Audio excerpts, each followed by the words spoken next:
tempo precioso, esse que nós estamos vivendo, passeando pelos livros da Bíblia do Antigo Testamento. E olha, tem novidades por aí, viu?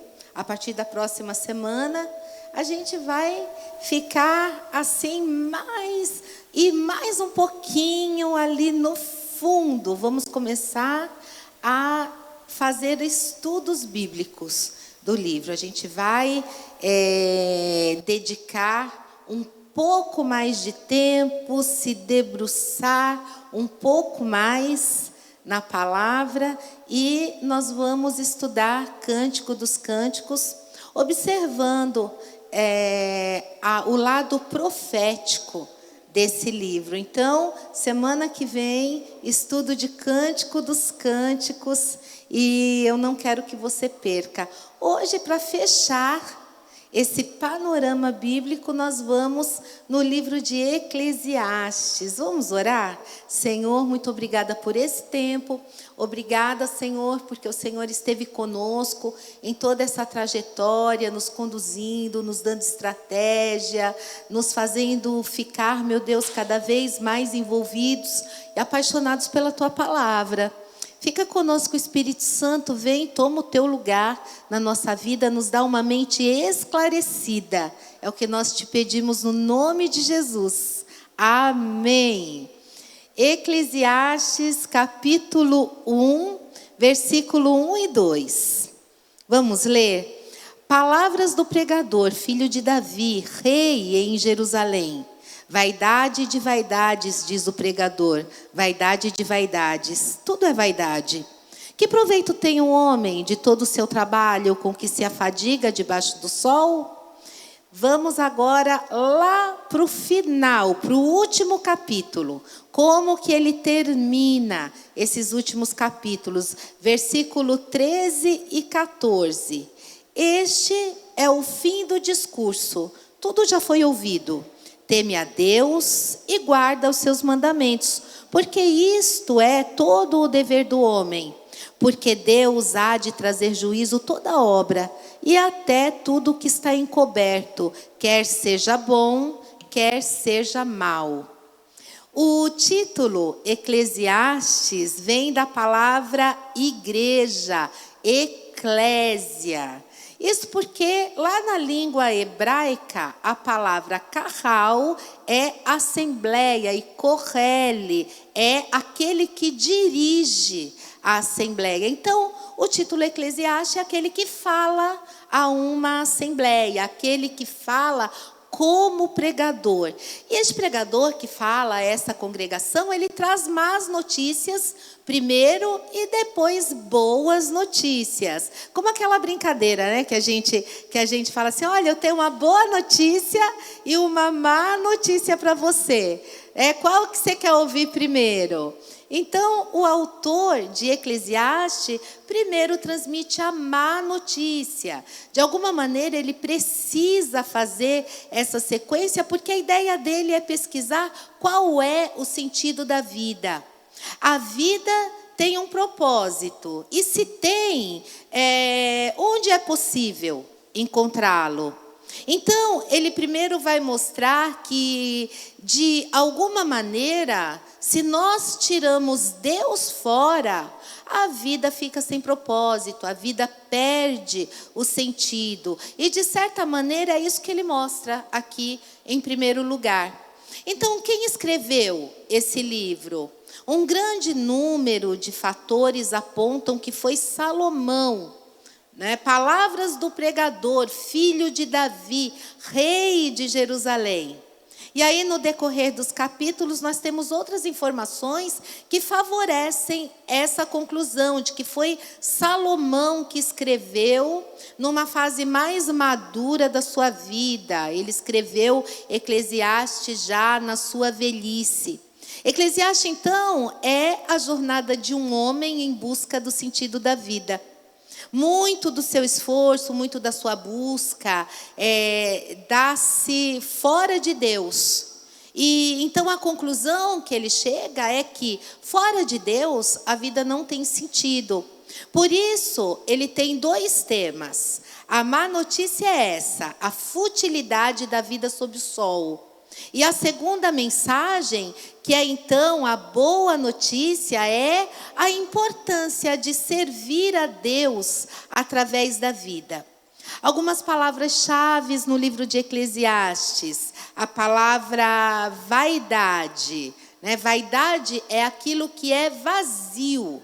Essa palavra aparece 35 vezes. A palavra homem aparece 48 vezes. A palavra trabalho aparece 26 vezes. E a expressão sob o sol aparece 29 vezes. E isso vai logo nos dando a ideia do sentido de Eclesiastes. Em Jó, nós temos ali o problema do mal, como nós já vimos. Em Salmos, a ênfase está nas orações e no louvor, como também nós já vimos. Em Provérbios, o foco é a conduta. E em Eclesiastes, o problema é o sentido da vida. Esse é um dos livros que ficava assim naquela última parte da Bíblia hebraica. Era um livro lido geralmente na festa de tabernáculos. Então, o que nós temos em Eclesiastes? Um homem em busca do sentido da vida. Se nós fizermos essa pergunta às pessoas aí fora, qual é o sentido da vida? Ou se perguntarmos de uma maneira bem prática, por que você vive? Algumas pessoas vão parar um pouco, algumas não vão gostar dessa pergunta, porque elas não querem refletir sobre isso.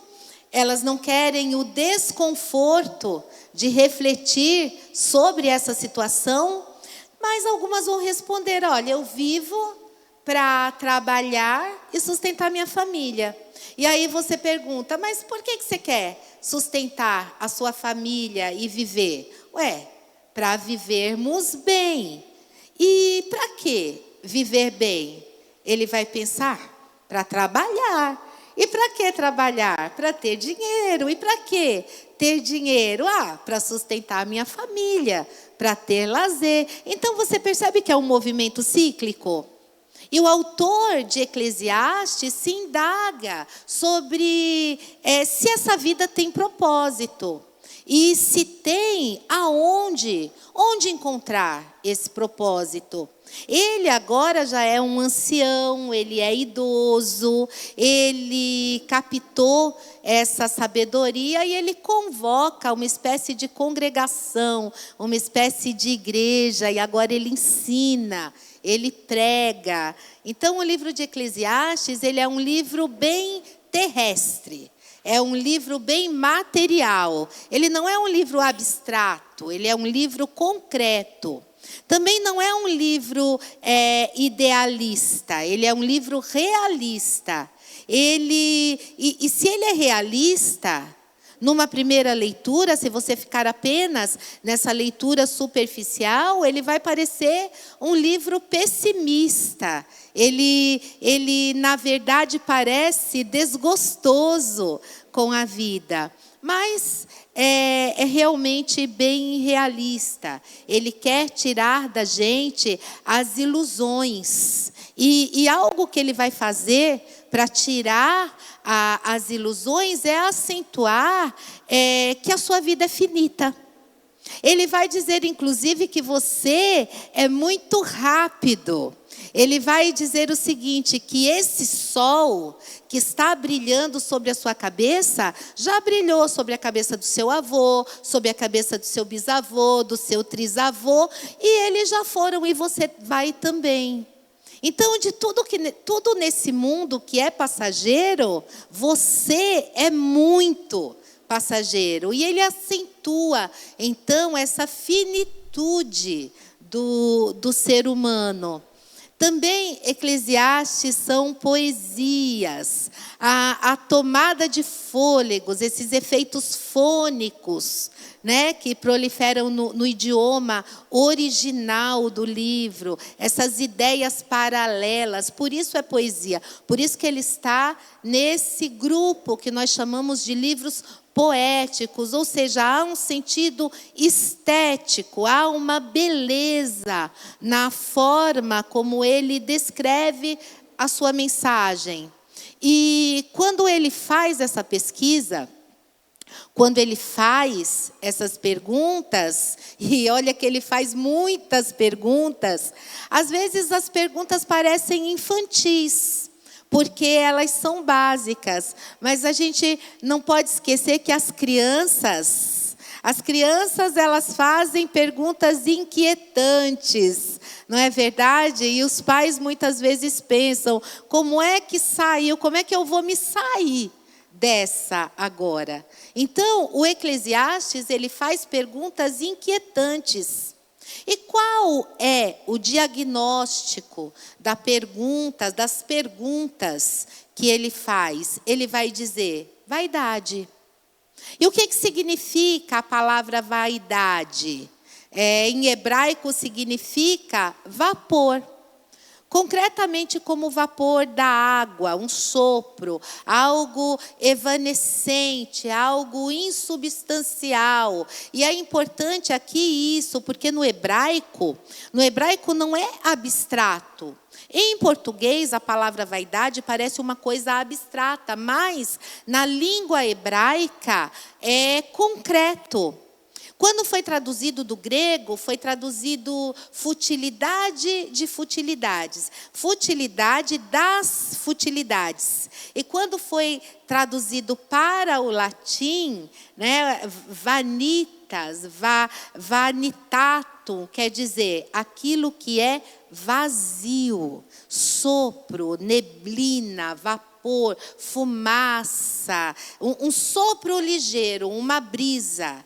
É como uma bolha de sabão.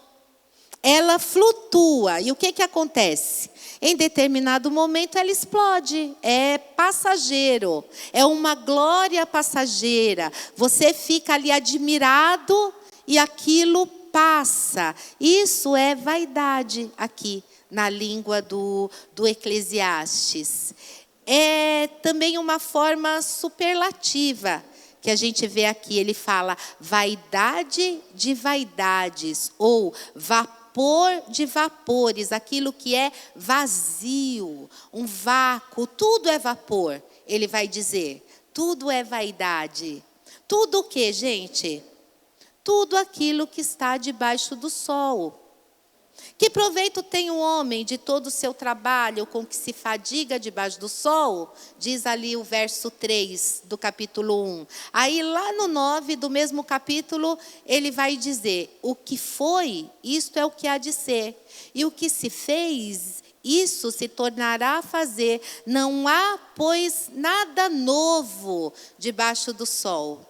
Em suma, tudo aquilo que experimentamos pelos sentidos, debaixo do sol, na terra, é vapor, é fumaça. Tudo é vapor quando se torna essas coisas em um fim em si mesma. Tudo é vapor quando se toma em consideração a sua transitoriedade, a sua corrupção, o seu fim, a sua morte. Tudo é vapor, tudo é transitório, tudo tem início, tudo tem o seu início e tudo tem o seu fim. Tudo é vapor, tudo é transitório, ele diz. Tudo é vapor quando se considera o seu brilho rápido.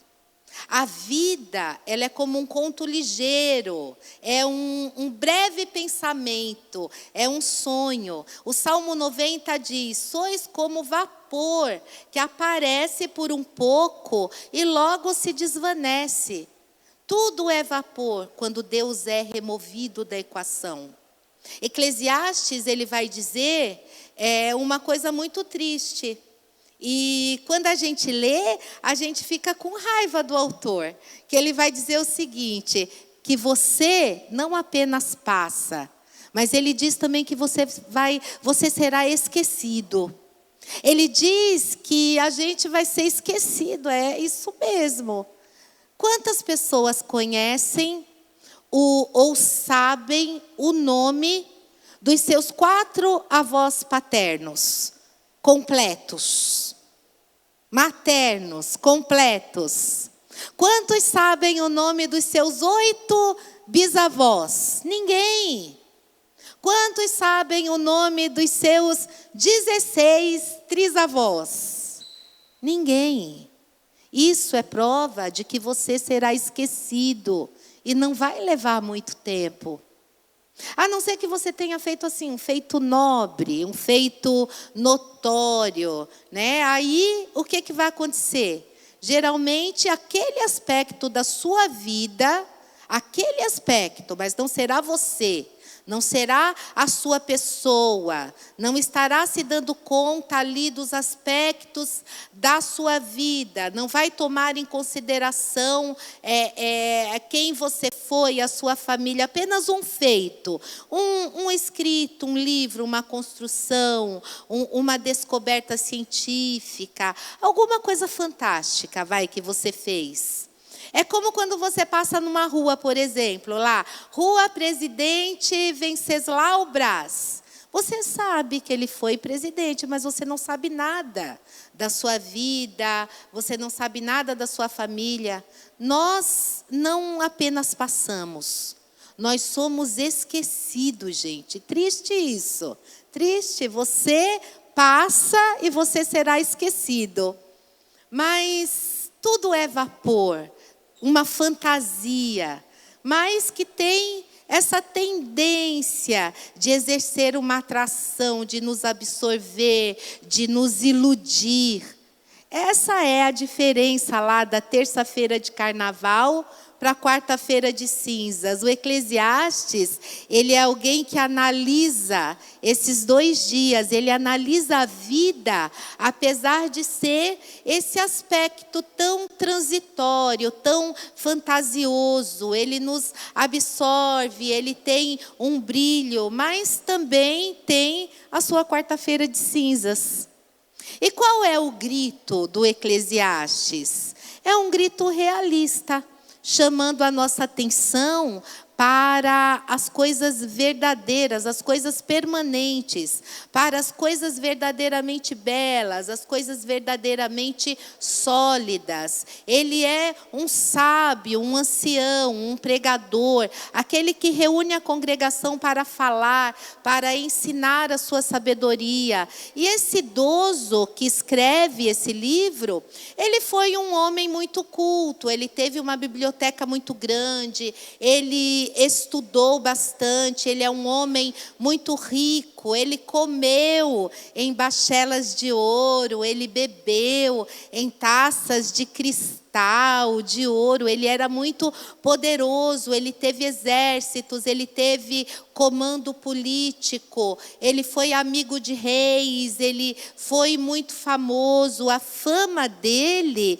chegou longe, até uma região chamada Sabá, a ponto de uma mulher que veio de lá, uma rainha, quando chegou diante do seu reino, disse: poxa, não haviam me contado a metade do que é a realidade, a metade do que eu estou vendo. Ele foi, então, um homem muito famoso, ele foi muito bem sucedido, ele construiu, ele edificou, ele desfrutou de muitos prazeres, como poucas pessoas, ele desfrutou de muitos prazeres. Ele estudou muito, ele leu muito, ele viajou bastante, ele desfrutou de abundância, de conforto, ele teve muitos amigos, teve uma família muito numerosa, conheceu profundamente a filosofia do seu tempo, ele se envolveu em grandes projetos e realizações, e ele teve 3 coisas que os homens geralmente brigam e matam para possuir: poder, dinheiro e mulheres. Agora ele é velho, sábio, reúne o povo, a congregação, para proferir o seu diagnóstico. E é como se ele apanhasse ali a grande laranja da sua vida e espremesse, espremesse, espremesse, e o suco, o sumo, é que ele transmite aqui, nesse livro. E no produto final da equação, no final das contas, ele se pergunta: vale a pena toda a busca da sabedoria, de todo o esforço pelo trabalho? Vale a pena estudar muito, trabalhar muito? Que proveito há? Que vantagem há? São perguntas dele. E ele ali no capítulo 1, versículo 3, ele diz: que proveito tem o homem de todo o seu trabalho com que se afadiga? No capítulo 3, versículo 9, ele diz: que proveito tem o trabalho naquilo com que se afadiga? No capítulo 6, 8, ele fala: pois que vantagem tem o sábio sobre o tolo, ou o pobre que sabe andar perante os vivos? E aí você vai ver a mesma indagação lá no capítulo 5, versículo 16. Também isso é muito grave. Precisamente como veio, assim ele vai. E que proveito lhe vem de haver trabalhado para o vento? Aí no capítulo 6, 11, ele diz: é certo que há muitas coisas que só aumentam a vaidade, mas que proveito isso ao homem? A fé em Deus, que vai dizer aí, né, nesse versículo, a fé em Deus, no final das contas, é o único caminho para a realização humana. Aqui está esse caráter teocêntrico do livro, o temor do Senhor. Como nós já vimos lá em Jó, como nós já vimos em Salmos, como nós já vimos em Provérbios e agora em Eclesiastes. Esse temor de Deus está escrito aqui no âmago dessa obra, no núcleo. E onde está aquilo que é sólido? Onde está a rocha? Onde está a beleza buscada pelos poetas? Onde está o amor cantado pelos românticos? Onde está a sabedoria tão ansiada pelos intelectuais? Aonde está a verdade procurada pelos os filósofos? Aonde está a bondade? Essas são perguntas básicas dele. E aí ele vai dizer: tirando Deus, essa vida não faz muito sentido. É um vazio. E o que faremos? Ficaremos pessimistas? Vamos começar a negligenciar o nosso papel nesse mundo? Vamos fazer como aquelas pessoas que perdem a sua esperança? Vamos nos suicidar? Ou vamos apostar no quanto pior, melhor? Ou vamos fazer com a sabedoria, vamos fazer o que vamos fazer com o nosso trabalho, o que vamos fazer com essa sabedoria que nós adquirimos. Nós deveríamos então abandonar os estudos, abandonar a sociedade, viver ali como os monges, como os eremitas lá, que vivem lá em Jericó, né? Deveríamos então deixar de pregar o evangelho às pessoas ao nosso redor? Isso significa o quê? Que nós deveríamos abrir mão, abdicar das nossas responsabilidades? Vamos lá no capítulo 9, de 7 a 10. Olha só o que ele diz, a resposta que ele dá a todos esses nossos questionamentos. Ele diz o seguinte, capítulo 9, do 7 a 10. Vai, pois, come com alegria o teu pão e bebe gostosamente o teu vinho, pois Deus já de antemão se agrada das tuas obras. Em todo tempo sejam alvas as tuas vestes, e jamais falte o óleo sobre a tua cabeça. Aproveita a vida com a mulher que amas. todos os dias de tua vida fugaz, os quais Deus te deu debaixo do sol, porque esta é a tua porção nessa vida pelo teu trabalho com que te afadigas debaixo do sol. Tudo quanto te vier à mão para fazer, faze-o conforme as tuas forças, porque no além, para onde tu vais, não há obras, nem projetos, nem conhecimento, nem sabedoria alguma. Então ele diz, olha lá, para a sepultura onde nós vamos, não há nada disso. Então nesse sentido, tem então um segredo aqui para nós, que somos cristãos, para mim e para você. Você tem uma enorme vantagem sobre toda a gente ao redor, porque toda a gente ao redor está ali naquela folia da terça do carnaval. Então, ou então eles estão ali na angústia, na agonia da quarta-feira de cinzas, né? Sem sentido. Porque nesse mundo tudo é passageiro, tudo é fugaz. Porque você precisa, neste mundo, como cidadão do céu, se colocar diante do mundo de uma outra forma. Você precisa colocar Deus, você precisa colocar Jesus Cristo na tua vida, né? Dentro desta tua vida, nele, a sua equação tem um resultado positivo.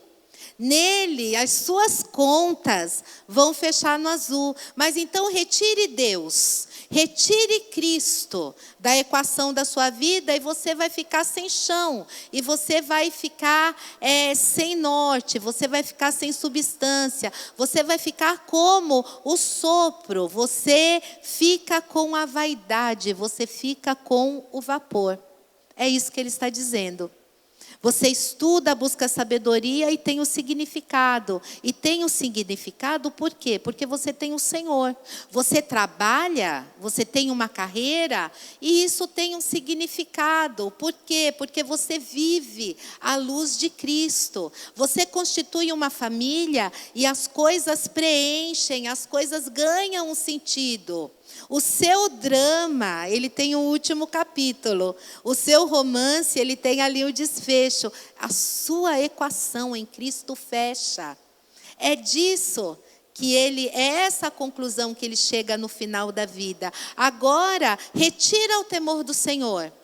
Retira Cristo, a rocha, o fundamento. O que fica? É isso então que ele está dizendo.